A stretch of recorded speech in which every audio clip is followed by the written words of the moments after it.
Well, the Facility Conservation Improvement Program, or what we commonly call the FCIP program, was put together by a number of people over a period of a couple of years. Started basically back in the summer of '99 when we decided that we needed to have what we call enabling legislation to make sure that it was okay for public entities to enter into a performance contract. And Kansas is a cash basis state.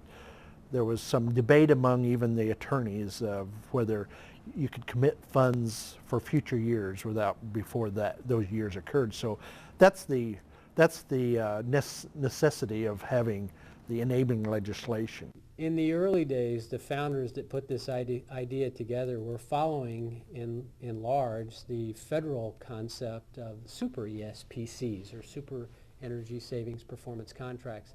So those authors sought to find select partners and absolutely identify the big areas that slow down processes. What the state really did was not only endorse a set of mechanisms that put in place something that could occur very rapidly, it provided a trustworthy resource in the FCIP administrator that becomes a third-party advocate for that client. That administrator, I believe, along with predetermined selections and predetermined instruments, has made a huge difference for the confidence of every client. What performance contracting is a tool which will allow a customer to make improvements to their facility and pay for these improvements out of avoided future costs. Is it the right approach for every customer? Really, I can't answer that. Obviously it's not. There are some people it's not the right approach for if they've got a bottomless pit of money out there, but that's one of the problems that we have in state government and municipal government right now is we have very limited resources. Although energy performance contracting is not a new concept, the Facility Conservation Improvement Program has popularized the process in Kansas. Since its inception in 2000, the FCIP program has helped identify and fund more than $80 million worth of energy efficiency projects in state facilities and schools. These projects are saving taxpayers more than $11 million annually in avoided energy cost, and there are more projects yet to come. The first thing that has to be done is we need to get a feel for whether or not there's any viable projects there. I'll go out and meet with the customer and get a sense for how much they're spending, what their costs per square foot are, and how much their gas per square foot, their electric per square foot consumption is on an annual basis. From that, we can get a pretty good idea based on the type of facility they're operating as to whether or not they're in line with where they could be or if they're way over on their energy budget. If they are way over, then the next step is to engage one of the performance contractors that we have on our contract with the state, or ask all four to come out and prepare a preliminary audit. One of the first to undergo a preliminary energy audit was Fort Hays State University. Like many higher education campuses, Fort Hays was looking for ways to improve their facilities, enhance the learning environment, and reduce utility cost. Fort Hays State University internally was already doing a lot of things for energy conservation. We've been doing lighting projects primarily for a couple of years. Our energy department had already completed about 40 to 50% of our energy control management systems. So we were in pretty good shape. So when the Facilities Conservation Improvement Program was developed, and then when they did the state contracts with the ESCOs, it really was a wide open door for us to take advantage of some of those opportunities. We called up a couple of the ESCOs and visited with them about potentials for our campus, and they did pretty extensive analysis of our campus, and we came up with a plan based on those analyses. And the entire package, the $4.8 million package, is paid for by all of our energy savings. And again, this just opened the door with the resource that we needed: manpower, equipment we needed, and the funds we needed. For us, it was a win-win situation. If we're not putting the money into the energy, it allows us to put the money elsewhere, into academics or our classroom upgrades or other things. So we didn't see any ways that we could possibly lose getting involved in this program at all. So going this direction is, if not the only way to do it, is absolutely a great way to do it, or maybe the best way to do it. Recently, the state of Kansas expanded the FCIP program from state agencies and universities to all state and local entities, counties, cities, towns, and schools. This expansion means 301 school districts, over 600 cities and towns, as well as 105 counties, now can participate in the program and utilize energy performance contracting. Energy service performance contracting actually evolved in the late 70s after the first energy crisis.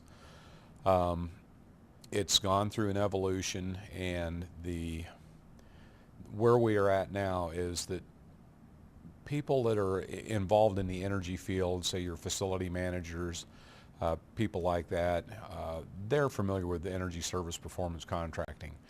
Quite often, though, the real decision makers in an organization, the business administrators and the people in the upper level of administration, they generally are not very familiar with performance contracting. After we go through the process of educating them, most of the time they see some real intrinsic value in getting involved in it. At the school district level, the first to realize the value of the FCIP program was Buhler Unified School District. The FCIP meeting I attended, it was, I think, about a year ago. I think it was early June, and we went to Fort Hays and met with Dale Worley and with Jerry Van Allen from the Kansas Corporation Commission. Again, the ESCOs were there too. The energy service companies had representatives from each one there. So it was a good meeting to talk about how this would work, because rightfully so, they expected us to be skeptical, and we were. But they answered a lot of questions there, and then when we went back, I contacted them later about being interested in it, and we got a lot of information in a hurry. We had a formal energy audit done through the district, and with that audit and with the information coming from the ESCO, we presented it to the board. I think we had a few skeptics. However, we have a very positive school board and a very supportive school board. One of the questions that I received, probably the second time I approached the board about it, was, why aren't we doing this already? Isn't this fantastic? If we can come up with a way to pay for a project through our savings, shouldn't we be doing that now? How long will it take? They were very excited about doing this. They couldn't wait to get involved. I don't know how other boards work, but we just couldn't get into it fast enough. Well, once they found out how this program really worked. The energy audit itself was the key. The energy audit provided the ability to say, this is contractually what we can do for you, and that streamlined the financing tremendously. Honestly, without having the contractual backing, without having the energy audit that explained how the funding would work, how we would actually be able to come up with the extra dollars to do this, it would have almost been impossible. So this program creates the way that we can do that. It has allowed us the ability to use our savings. They're contractual. We know what they are. We're guaranteed these savings, and it gives us a way to use that savings to pay for a capital project, a large capital project. As was the case in Hays and Buhler, a preliminary audit by the FCIP administrator is the first step. Based on the results of that audit, the customer may choose to become a program partner and receive an investment-grade audit from one of the pre-approved ESCOs. This audit actually provides the partner great detail on their potential energy cost-saving opportunities. In any event, after the detailed analysis is done, then the performance contractor essentially provides the customer with a list of measures that need to be implemented, and they're prioritized in accordance with their economic viability. At that point, we work, the customer, myself, and the ESCO work together to develop an end product, a list of those projects that they want to include in their performance contract. We work out a project that's going to suit the customer's needs and it's going to pay for itself. Then we go to the next step, in which we actually go out, obtain the money by one of the private lending agencies, and begin to implement the project. It all adds up to changing the way Kansas government agencies, municipalities, universities, and schools approach energy decisions. Across the state, FCIP success stories are starting to multiply.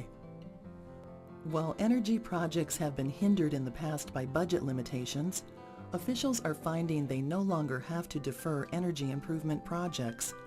Having the ability to divert utility dollars to their energy infrastructure is a huge benefit for Kansas institutions, their staff, the people they serve, and the taxpayers of the state of Kansas, proving the point that Kansas is indeed energy smart.